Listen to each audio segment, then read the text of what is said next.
Hello everyone, this is Cody Nickel here with Work Grow Thrive. Thank you for taking some of your precious time, a few minutes out of your schedule to watch this video. Please like the video and subscribe to my channel. I would really appreciate that. Thank you very much. So let's get right to it. Today I want to talk with you about 7 ways that you can reduce stress at work, yet still remain highly productive. And I think these are easy to implement regardless of what line of work you're in. And in the last video, I talked about how relevant this topic is because overexposure to stress and stress hormones like cortisol over a long period of time can wreak havoc on your mental health and on your physical health. This can lead to things like problems in digestion, anxiety, depression, sleep problems, heart problems. Have you ever felt really stressed out and you feel it in your heart or you feel it in your stomach? I think some of these symptoms are things that we can all relate to. So it's important that we learn in our stressful situations. I think most of us are in a stressful situation. Work's demanding, it's not easy. How we can reduce stress, how we can influence our environment so that it better meets our needs. And the first tip that I want to give you, it's very simple, you've heard this a lot, is to make a schedule. Consider your week, decide what you want to do and when you want to do it. And I usually decide on 3 major things. For me, a good day is if I can get 2 or 3 major things done and I just focus on those things. The benefit of a schedule is you don't have to get stressed out thinking about, where do I start? What do I need to do? What do I need to focus on? Wasting cognitive resources trying to figure out your priorities. With a schedule, you bring in some regularity. You don't waste energy considering what you need to do and when you need to do it. And the thing about a schedule is you shouldn't overpack it. If possible, leave some leeway in your schedule. So for me, I am a recruiter, so I have to take spontaneous calls. So if I pack my schedule with so many to-dos, and then I get a call, then it'll throw my whole schedule off and I'll just be behind. Or if a colleague needs help, or if my boss comes with an extra to do. By not overfilling my schedule, then I'm able to respond also to these random needs and requests. So make a schedule. This will help reduce stress at work. The second thing I want to leave you with is you should take advantage of available resources at work. So sometimes you get a new project, you're given an assignment and you're not exactly sure how to go about it, and so you try to do everything by yourself, but maybe there's a colleague, someone on your team who has expertise in the field.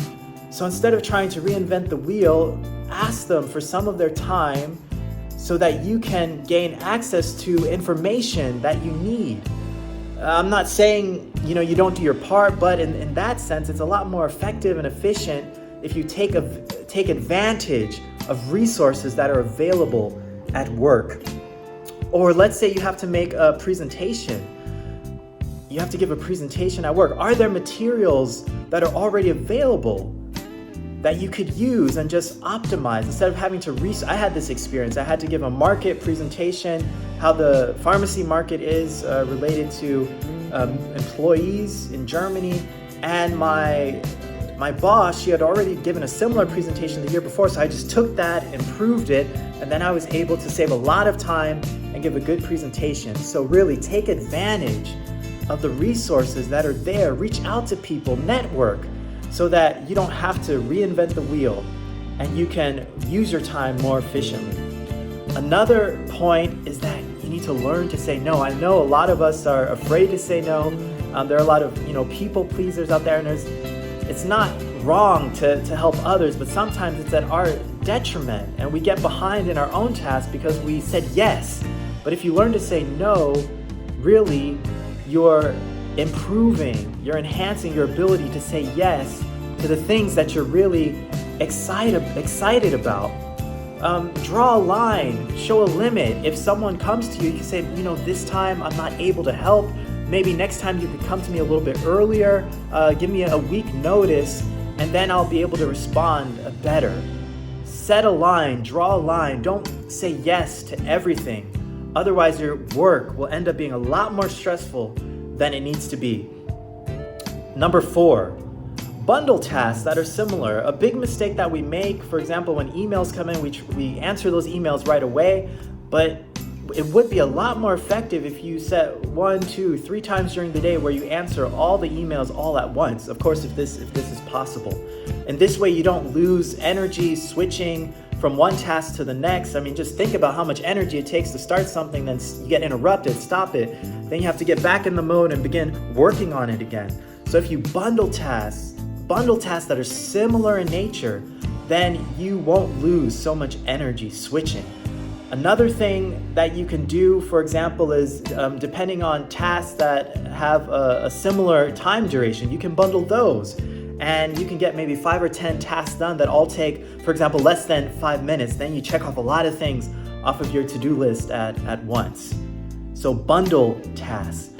Another thing you can do is rearrange tasks. So let's say you have difficulties consistently meeting an appointment, being there for an appointment, then obviously that's something that you don't prioritize, or it's just at the wrong time. And you're always getting stressed out about it. Oh, I didn't make it again. Oh, I have to make it up. Oh, I have to tell them I'm sorry. I have to reschedule. Oh, so stressful. Try to rearrange it. Either eliminate it because it's not something that you're prioritizing, or find a time where the meeting, for example, would better fit. Also, you can rearrange inefficient workflows. So for example, let's say you need approval from your boss in order to continue a project you're working on. You need their approval.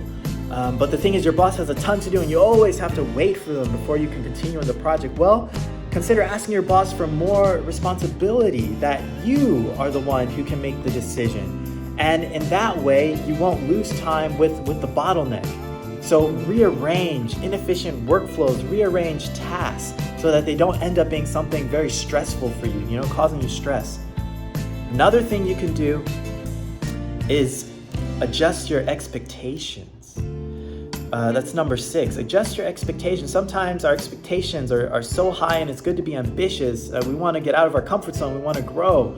But sometimes this just leads to constant stress. You can't avoid all stress. In order to grow, yes, it's a stressful process. But we have to learn and know when it's just too much. I know a colleague or a friend, and he ended up being a team lead in a tech company. And it just took so much of his time, so much of his energy, just a little bit more pay. And ultimately he realized it just wasn't worth it. He readjusted his expectation and went back just to a senior level. And he was a lot happier with the work. So sometimes we just need to adjust our expectations so that we're not constantly, in a stressful situation. And a lot of these expectations that we have are actually molded and shaped by maybe societal expectations from others, things that we want to live up to and fulfill, but it doesn't come from us. It doesn't necessarily align with our values or what's important to us. So don't let others influence what's important for you, and you try to live up to others' expectations. This will just lead to a lot of stress at work. And finally, the last point I want to leave you with, point number 7, is that you can eliminate things. Shed away the excess. What are things in your schedule or in your to-dos that you don't need to be doing? What are tasks that maybe you keep pushing off? They're not really that important. Just eliminate it. If you've pushed off something 3 or 4 times already, it probably doesn't need to be done.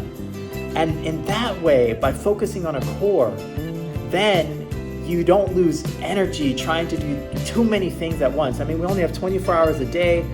We only have so many hours in the workday. We only have so much energy. And so it's really important to maintain a focus, to focus on what's important to us, to focus on the 20% that brings us 80% of our results. So eliminate things. And then you might be a little bit disappointed, but you'll realize by slimming down your schedule, cutting off unnecessary things, that you'll have room to breathe again. And in this kind of setting where you're not stressed out, you're not constantly in a fight or flight, situation, just trying to barely make it, really in an environment where there's breathing room, then you can begin to grow, you can begin to thrive, you can try out new ideas, you get creative ideas, you're not burnt out mentally. And so it's really important that you're in this kind of setting, in this kind of situation. So as you're considering your schedule, please consider these 7 tasks. I hope they were helpful. Please like this video if you got anything, and I will be back soon with more helpful content. Wishing you a wonderful day.